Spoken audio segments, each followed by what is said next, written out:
al sexto Congreso Internacional de Experiencias Pedagógicas y Didácticas en Educación Virtual.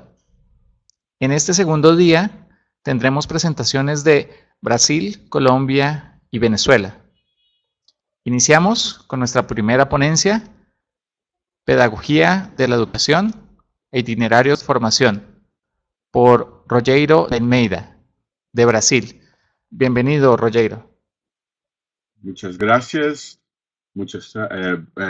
buenas tardes. Estoy muy contento de participar de este evento por la cuarta vez y a cada año quedo más contento con el desarrollo de la pantalla, del sistema, de las mediaciones tecnológicas. Bueno, creo que podemos empezar con el vídeo ya grabado y después me quedo a disposición para contestar las cuestiones.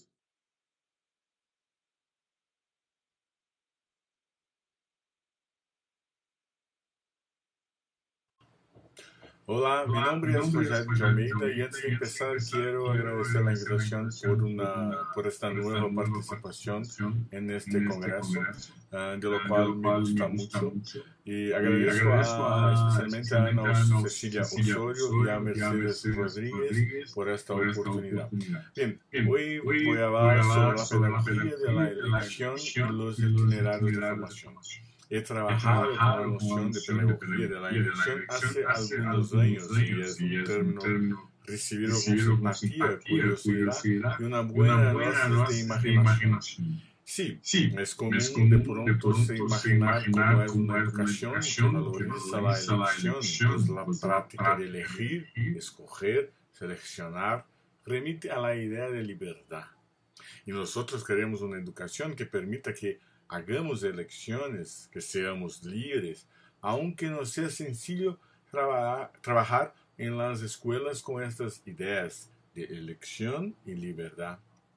Pero el concepto de pedagogía de elección no figura un conjunto de reglas que deben aplicarse con rigor y método. No hay un método para enseñar a las personas a hacer elecciones.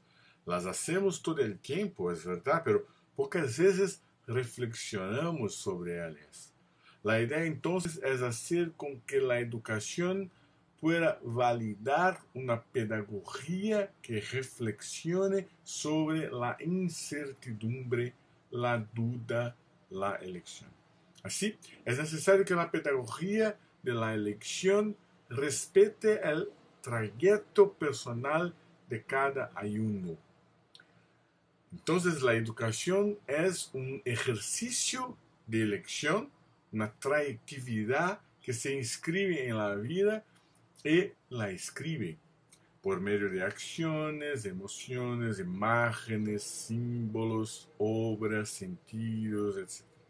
En esta perspectiva antropológica, el hombre es una trayectoria, proyecta su mundo, narra a sí mismo. Píndaro, el poeta Píndaro, griego, anunció una tal pedagogía con el aforismo: hazte el que eres. Nietzsche hizo de esa insignia su propio proyecto de vida, que puede ser expreso como amor fati, es decir, amor por el destino, el hado, amor por lo que se es, querer que todo sea como es, no porque sea necesariamente bueno así, sino porque es así y solo así. Como defiende Jorge La Rosa, lector de Nietzsche, el arte de la educación es hacer con que uno llegue a sí mismo, es decir, hasta el mejor de sus posibilidades. Cito La Rosa: para Nietzsche no hay un yo real y escondido a descubrir. Atrás de un véu siempre hay otro véu. Atrás de una máscara, otra máscara. Atrás de una piel, otra piel. El yo que importa es aquel que hay siempre más allá de ese que se toma habitualmente por sujeto. No está por descubrir, sino por inventar.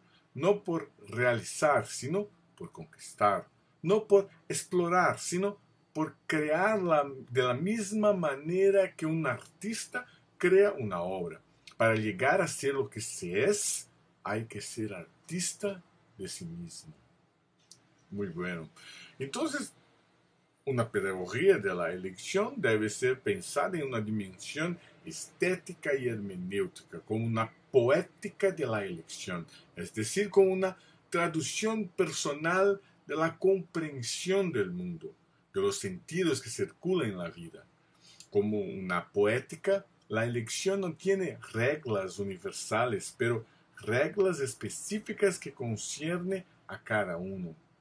No es que vale todo y cualquier cosa, pero que no hay una directriz común a todos, como ocurre en las leyes, en las religiones, en las doctrinas o en las morales.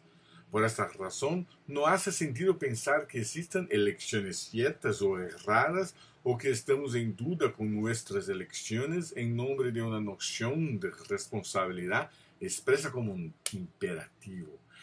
Elegir es, por tanto, cortar, seleccionar, organizar dadas mediaciones de acuerdo con el gusto.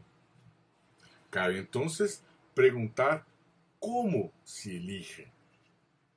Bueno, se elige por intuición, por pasión, por gusto, por la razón o por la abstención. Hay temperamentos que prefieren estar de acuerdo con la moda, con los modos dominantes, y eligen no elegir como una elección de adhesión. Hago lo mismo que los otros hacen.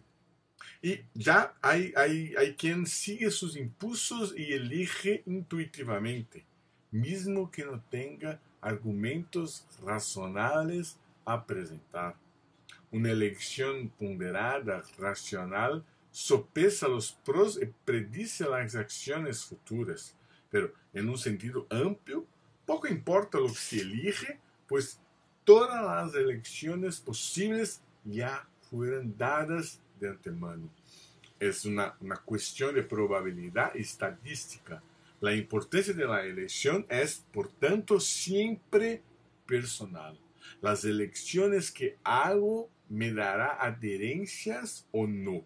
Me hará seguir un camino y descartar todos los demás.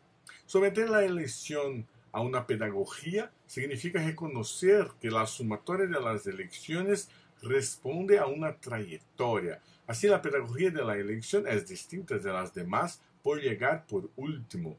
Mientras las pedagogías prescriben, es decir, escriben antes, ciertas lecciones de saberes, impidiendo otros, la pedagogía de la elección llega después y organiza un dado conjunto de experiencias y vivencias en una trayectoria, en una narrativa. Lo vivido, los caminos recorridos son significados, resignificados o mismo se quedan abstraídos de significación. Pasan a integrar los itinerarios de formación.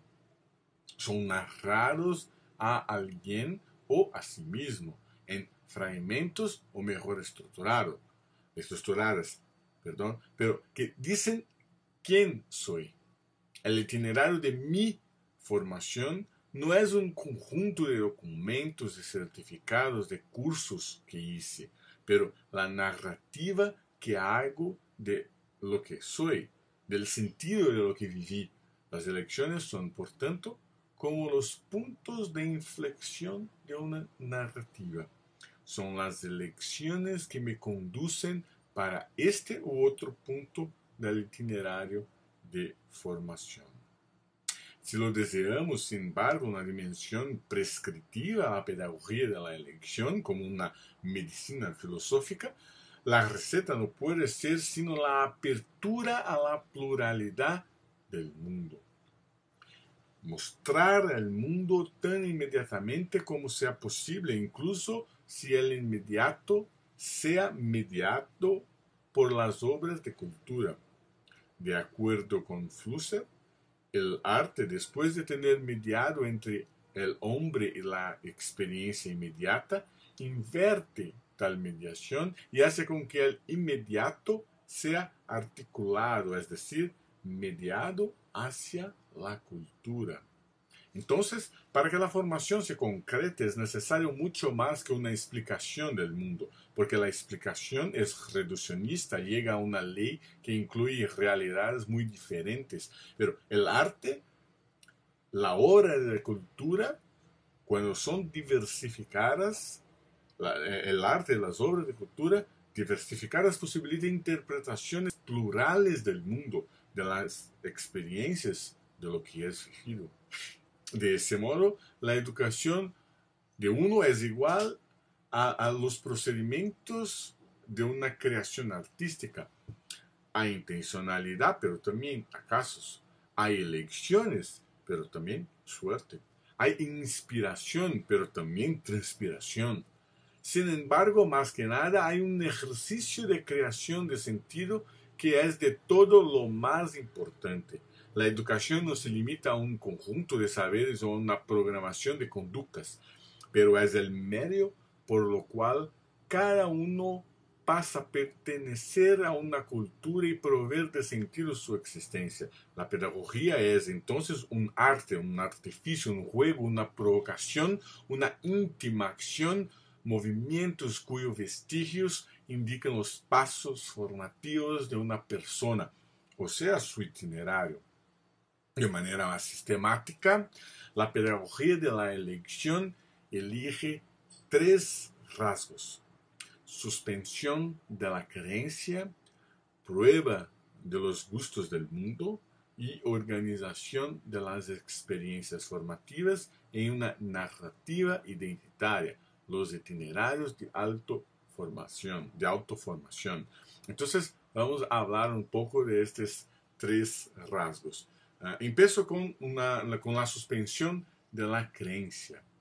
La suspensión de la creencia hecha por la pedagogía de la elección se parece con la époque del escepticismo pirónico. Es decir, se trata de una suspensión del juicio, la imposibilidad de llegar a un criterio absoluto de la verdad. Otra relación posible es con la perspectiva literaria de Coleridge, que sugiere al lector una suspensión momentánea de la descreencia, para que la ficción sea disfrutada como verdad, es decir, se suspende la descreencia para una profundización en lo hace de cuenta propuesto por las obras de ficción. De modo semejante, la pedagogía de la elección reivindica la suspensión de la creencia para los discursos que se dicen verdaderos ante la realidad. La educación trabaja con la creencia en lo saber, luego en deshacer las dudas o apaciguarlas, como lo hace la ciencia, que cuestiona los resultados y métodos utilizados, pero no la propia cientificidad de sus principios y saberes. Como explicita David Hume, la creencia está próxima de la imaginación, la creencia está próxima de la imaginación, pero diferente de esta, la creencia es acompañada de sentimiento, concebiendo un objeto de manera más viva, fuerte y estable. En la educación escolar, la propia predisposición didáctica, así como los demás rituales de la práctica de enseñanza, promueve ese sentimiento que acompaña el saber en búsqueda de fijarlo, de hacerlo estable. No es una búsqueda de un saber provisorio, no es una problematización de determinados enunciados, pero un proceso de aprendizaje que corresponde a un programa mayor de naturalización, interpretación y reconocimiento de lo referencial, el mundo, a que estos conocimientos aluden como si fueran la expresión de la verdad, pero sabemos que no lo es. De modo distinto, entonces, la pedagogía de la elección defiende una educación que cuestiona la creencia. Deshacerse de este sentimiento de verdad, la creencia, es tal vez el grande reto impuesto por la pedagogía de la elección, porque la educación solo admite la elección condicionada a las variantes preestablecidas por los saberes que se refieren a un cierto fenómeno o objeto, el mundo. Así, el largo proceso de formación escolar se justifica por la necesidad de desarrollo de las creencias. Los conocimientos son importantes, no hay duda, pero los rituales de enseñanza, de evaluaciones, de reverencia al saber, intentan una adhesión como ocurre con las creencias de manera general. No se trata de defender un escepticismo absoluto que borraría todos los sentidos, quitaría con todos los sentidos o las posibilidades de saber, pero de reconocer el carácter simbólico del conocimiento, lo que Cassirer llamó de filosofía de las formas simbólicas, que entiende que la filosofía, la ciencia, la religión y el arte son elaboraciones simbólicas del mundo, hacen una mediación y no una enunciación de la verdad. Así, la pedagogía de la elección hace la suspensión del sentimiento de creencia que acompaña el saber, reconoce que el saber es una forma simbólica de mediación que no necesita de la creencia. Entonces, hay aquí un desaprendizaje, es decir, una problematización de los referenciales y de las concepciones que están en la base de una pretensa verdad. Conduce la duda hasta la raíz del sentimiento de creencia para que de la duda surja la elección. Sin embargo, si no hay un sentimiento de creencia, hay por otro lado un sentimiento de aprobación. Aprobación que no es garantiza de que un dado saber sea verdadero, pero que es garantiza de que está de acuerdo con la elección hecha. Así, elegir caminos a seguir es un modo de no quedarnos en medio de las encrucijadas. Pero, ¿cómo hacer elecciones? Bueno, probando los gustos. Paso ahora a hablar del segundo rasgo, que es la prueba de los gustos del mundo. En efecto, solo hay una elección que importa hacer, la de aprobación. Probar los gustos del mundo y adherir a los sabores que parecen los más apetecibles. Es una ilusión, por tanto, creer que la elección podrá salvarnos de las ilusiones. Su intento es, suspendiendo la creencia, hacer dudar todas las ilusiones, principalmente las que buscan una referencia externa a la realidad para juzgarla.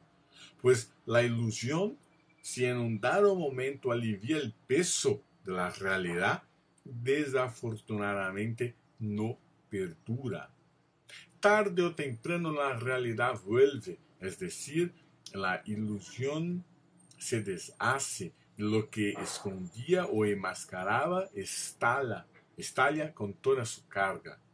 Retorno de lo oprimido, dirán los psicanalistas, pero en efecto lo que retorna es lo que siempre estuvo ahí, escondido, enmascarado, todavía presente.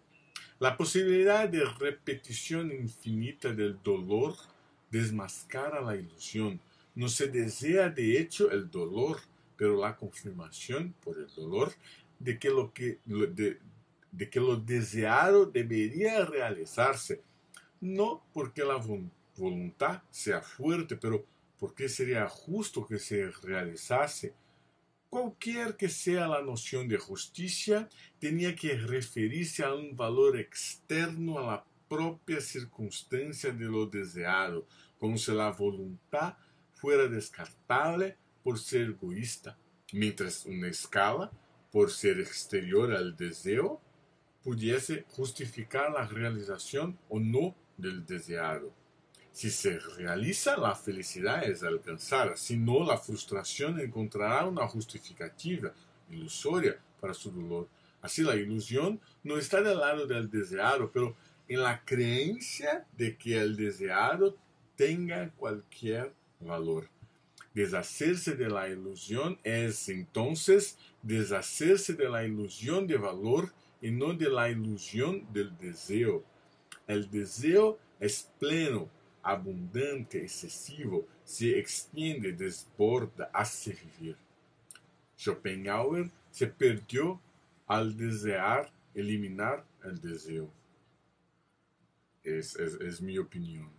Entonces, de ese modo, la elección de la aprobación no acepta condicionantes. Apróbase toda la existencia y la existencia de todo integralmente.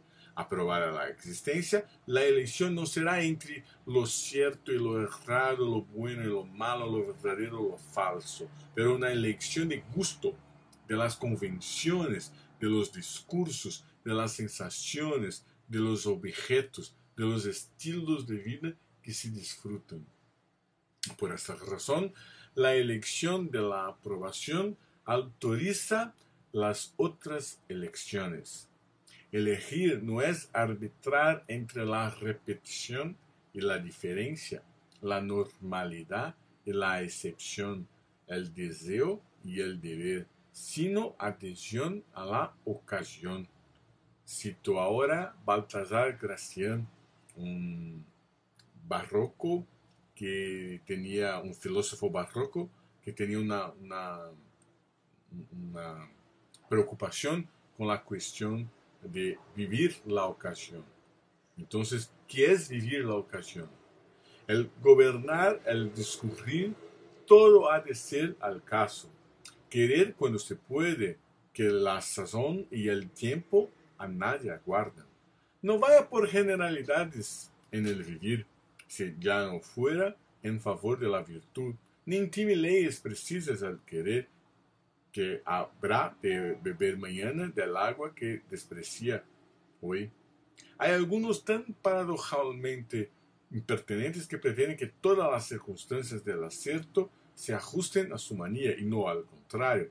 Mas el sabio sabe que el norte de la prudencia consiste en portarse a la ocasión. Es una preocupación de Gracián, la ocasión. Entonces, la pedagogía de la elección no enseña a elegir. Las elecciones son siempre circunstanciales, pero defiende que las elecciones están sometidas a la aprobación o negación del acaso de la existencia.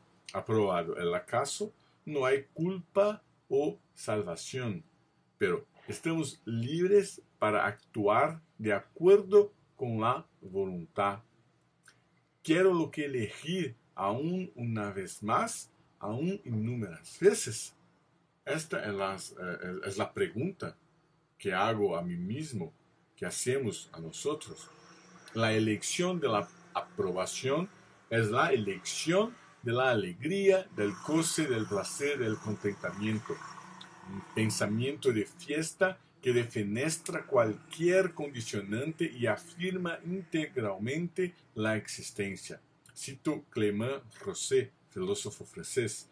El pensamiento trágico que afirma el acaso y no ser es pues también pensamiento de fiesta. Lo que ocurre, lo que existe, es dotado de todos los rasgos de la fiesta. Irrupciones inesperadas, excepcionales, no sobreviniendo sino una vez y que no se puede aprender sino una vez, ocasiones que no existen sino en un tiempo, en un lugar, a una persona y cuyo sabor único, no localizable y no repetible, dota cada instante de la vida de los rasgos de la fiesta, del juego y del contentamiento. Así, la aprobación no se manifiesta por el cálculo del raciocinio, sino por el sabor que se disfruta del mundo. No es propiamente un conocimiento, pero un saber. Por eso, no hay una enseñanza de la aprobación. Es como la sabiduría, tiene que ver con algo que se sabe, sí, pero no es algo necesariamente que se enseña, pues el saber de la sabiduría, saber que tiene el mismo radical latino de sabor, nos llega por la experiencia, porque se prueba determinados gustos. No es el resultado de experimentos, pero de la experiencia de lo que es vivido. Así no hay una ciencia del gusto, pero hay una poética del gusto e incluso, si queremos, una pedagogía del gusto, si el gusto es comprendido como lo que se prueba. El gusto es aliado de la experiencia. Sin experiencia no hay disfrute. Es necesario probar los sabores para saber qué gusto tienen. Compararlos, evaluarlos, describirlos es una etapa secundaria, aunque relacionada a la experiencia. Experimentar el mundo es la primera condición para se saber su gusto. No hay aprobación del mundo sin que se prueba su gusto. Eso significa desenlazarse de todo conocimiento del mundo, la suspensión de la creencia, para mirar lo que aparece como mundo, su superficie. Paso ahora a hablar del tercer y último rasgo de una pedagogía de la elección, que es los itinerarios de formación. Entonces hablamos de la suspensión de la creencia y de probar el gusto del mundo. Desenlazarse de la irracionalidad de la creencia, pero también de la abstracción de la razón. Tomar la vida y el saber como una adhesión sensible al mundo, y no como una fantasía explicativa, un conjunto racional de normas y leyes. Ahora tenemos que hablar de un último componente, los itinerarios de formación. Para eso es importante tener en cuenta que la formación contemporánea ocurre de modo muy distinto de la paideia griega o de la Bildung germánica. No es integral como la primera, la paideia, también no es cultural como la segunda, la Bildung. No hay hoy un conjunto de referencias que pueda guiar la noción de integralidad. O que sería universal en un mundo multicultural. No hay también una cultura, sino culturas, y culturas fragmentadas con trazos distintos y por veces contradictorios en su interior.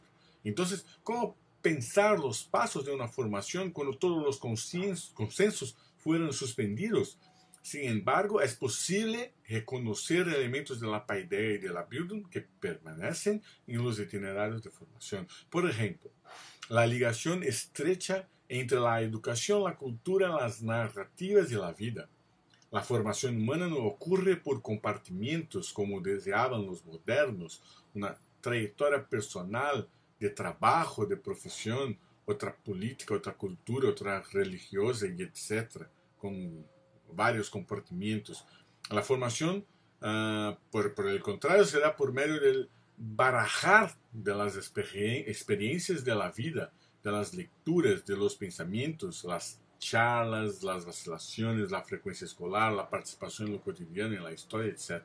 Así, los itinerarios de formación son constituidos por la afirmación de la potencia existencial y el aprovechamiento de las más variadas experiencias vividas, pues atestigan, en primer lugar, que la educación no se da solo en la escuela, pero también fuera de sus muros, lejos de las sillas y pizarras.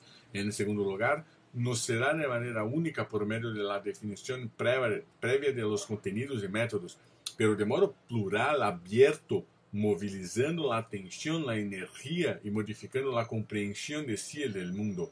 En tercer lugar, los itinerarios, como el nombre sugiere, presupone que la educación es una relación dinámica, procesual, hecha de avances y contratiempos, de dudas y retornos, de conocimientos y reconocimientos, de cambios de ideas, de aprendizajes y desaprendizajes. Finalmente, los itinerarios de formación son recorridos a lo largo de la vida, pues es viviendo que nos educamos, que hacemos elecciones, que afrontamos los retos que cada momento impone. En el decir de Jorge La Rosa, el yo que importa es el que está siempre más allá del que se toma en general por sujeto. No está por descubrir, sino por inventar, como antes ya dice. Entonces, para seguir ese camino hay dos reglas básicas. La primera es se guiar por el propio instinto, dejar que el inconsciente trabaje en la organización de esa fuerza formativa. Es lo que se dice con la frase seguir al corazón, es decir, actuar de acuerdo con los instintos, hasta el momento en que se tiene conciencia del camino hecho del itinerario de formación. La otra regla es se guiar con ayuda de maestros, muchos de ellos encontrados en los libros, en las películas, en las obras de arte o mismo dispersos por los caminos de la vida. Esses maestros, professores, escritores, cineastas, músicos, obreros, etc., no nos dicen cuál camino seguir, pero son modelos, hicieron sus caminos y comparten experiencias que iluminan nuestras elecciones, aunque involuntariamente. Mestres que influyen en la experimentación del gusto y contribuyen para nuestro itinerario de formación. Así, creo que aclaramos que la pedagogía de la elección no es una solución milagrosa para los problemas educacionales, sino un llamado para la necesidad de se cuidar de la autoformación por medio de dudar constante de las doctrinas, de las explicaciones, de las historias que se imponen como verdad. También por un experimentar constante de la vida y del mundo, un abrirse a las sensaciones, al que es sensible. Por fin, una percepción de que el conocimiento no es un conjunto de informaciones sobre algo, pero el sentido atribuido, experimentado, creado. Para terminar, tengo siempre que preguntar a mí mismo por el camino que me ha traído hasta el punto de mi trayectoria en que me encuentro. ¿Era el camino que yo quería seguir? ¿Es ese camino que continuaré por seguir? ¿O haré nuevas elecciones? Siempre es tiempo de hacer elecciones. Muchas gracias.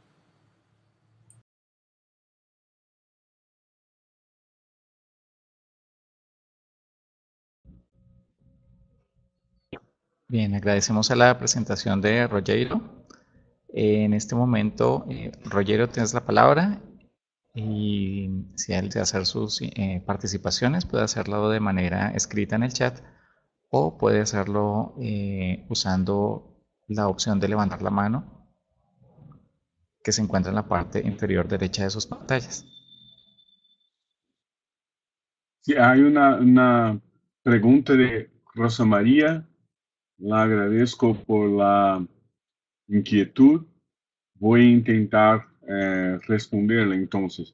Cuando se habla de la pedagogía de la elección, estamos hablando desde la más temprana edad. Los estudiantes deberán ser guiados a la elección que, aunque muy personal, recibe influencias. Ahora bien, si es una postura teórica, la epogé se puede practicar de manera consciente y personal, pero ¿cómo aterrizarla en los pequeños? Una inquietud muy buena, una pregunta muy difícil de contestar porque se trata de una edad, una fase etaria de niños, de crianças que son muy pequeñas y que no tienen, como puedo decir, ya un itinerario de elecciones para poder componer una narrativa de su propia vida. Entonces, es una cuestión un poco delicada, porque no se trata de hacer elecciones pura y simplemente, sí, pero que hacer elecciones que son distintivas, que son diferentes, porque son elecciones cruciales para nuestra vida. Entonces,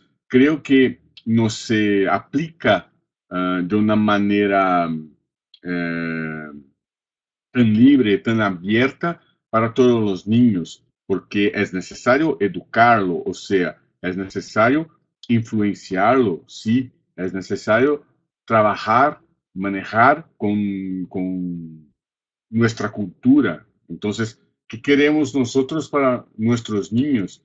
Que pueden aprender, que pueden saber, que pueden, por medio de nuestras enseñanzas, llegar a un conocimiento del mundo, ¿sí? de las relaciones humanas. Entonces, pensar en una pedagogía de la elección es pensar en una posibilidad de organizar los itinerarios por lo cual participamos. Pero es posible que observar, mirar que los niños tienen gustos desde muy temprano. Entonces, es posible trabajar con estos gustos, con las elecciones que hacen y también hacer con que puedan hacer una reflexión, que puedan hacer una reflexión sobre las elecciones que hacen. Ahora, en términos de escuela, es posible trabajar, por ejemplo, con proyectos, trabajar con libros, trabajar con otras posibilidades de elecciones que muchas veces no se hay. Entonces, no es una medida radical, pero creo que es una medida que puede ser practicada desde muy temprano, pero con objetivos muy claros.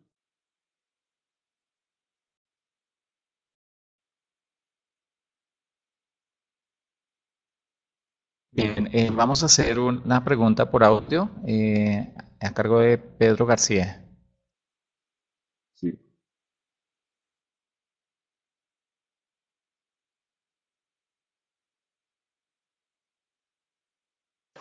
Sí, bueno, Bueno, sí, buenas tardes.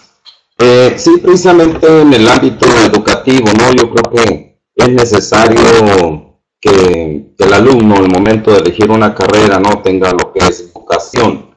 Entonces, en las instituciones, como usted comentaba hace rato, precisamente, pues es algo preocupante, ¿no? ¿Por qué? Porque el joven debe de tener, o uno como docente o las instituciones, debemos de darle lo que es la orientación vocacional, ¿sí?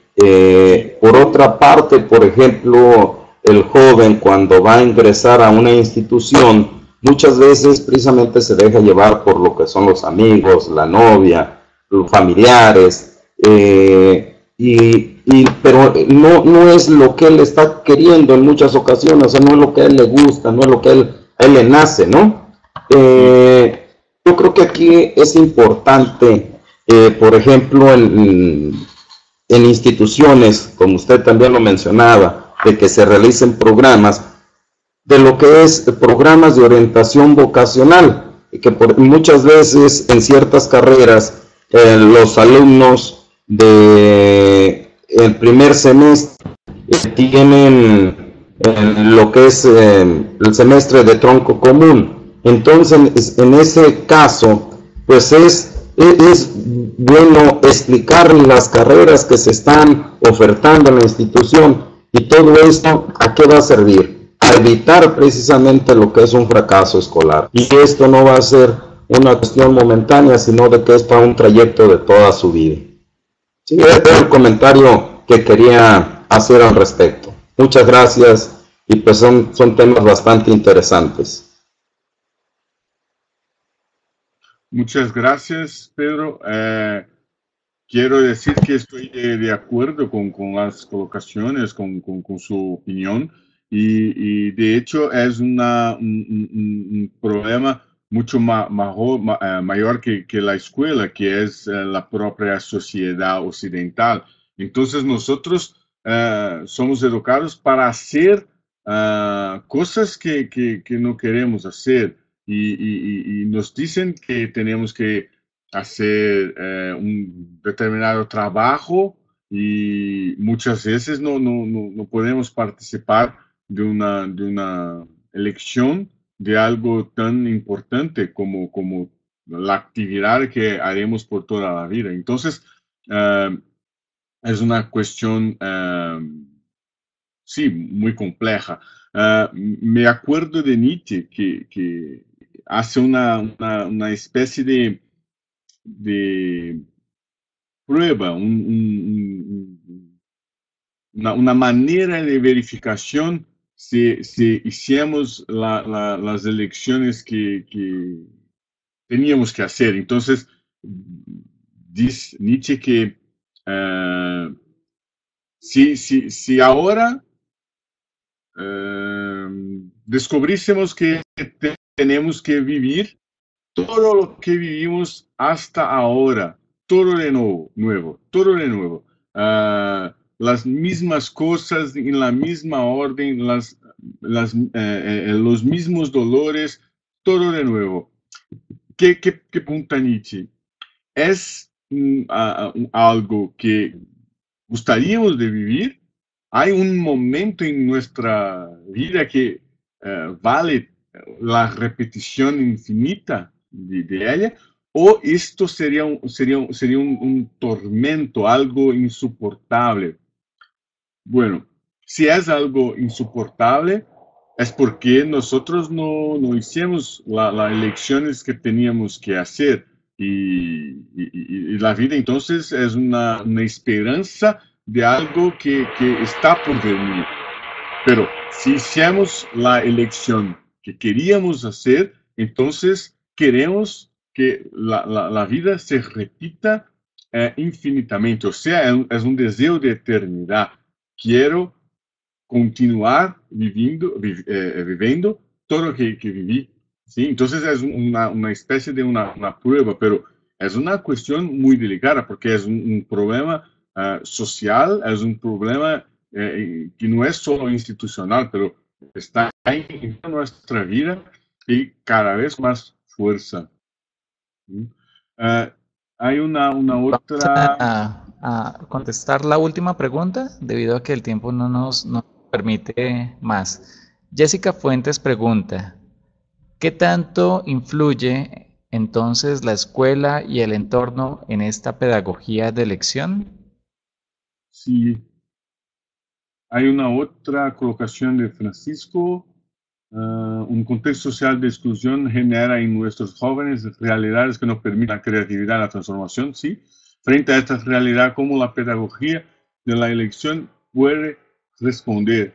Sí, justo con la necesidad de trabajo, de la creatividad, de la transformación y de posibilidades nuevas que se pueden abrir. Por ejemplo, en Brasil hay medidas socioeducativas que son aplicadas para adolescentes, para jóvenes que están en situación vulnerable. Entonces, por ejemplo, son jóvenes que cometen crímenes, que no frecuentan las escuelas. Entonces, ¿qué hacen con ellos? Hacen un trabajo artístico, un trabajo con el arte, ¿eh? Entonces con las artes, con danza, con música, y es una cosa que da resultado. Entonces, ¿por qué no se hace eso de modo que se pueda trabajar en toda la escuela la creatividad y las posibilidades? Entonces, es posible. Entonces, volviendo a la pregunta de Jessica, ¿qué influye entonces la escuela? La escuela influye de manera negativa para la pedagogía de la elección, porque no abre espacios para la elección. Por ejemplo, hice un curso en la USP con estudiantes universitarios de grado para formación de profesores. Hice un curso con puntos fijos que son necesarios, centrales, pero abrí para que la clase elegisse los temas más importantes para discusión, para reflexión, para estudio. Entonces, es una manera, por ejemplo, de hacer con que la escuela pueda ser un espacio un poco más rico, un poco más abierto, un poco más democrático que sea, y no un espacio de opresión. Entonces, hay acá otros comentarios. La Jairo, globalización. Vamos a dar por finalizada la conferencia. Agradecemos tu intervención. Sí, entonces... A las personas que de pronto tengan preguntas pendientes, las podemos realizar en el foro de esta presentación o de esta ponencia. Sí, muchas gracias. Quiero terminar agradeciendo de nuevo la invitación y especialmente a Ana Cecilia Osorio y Mercedes Rodríguez.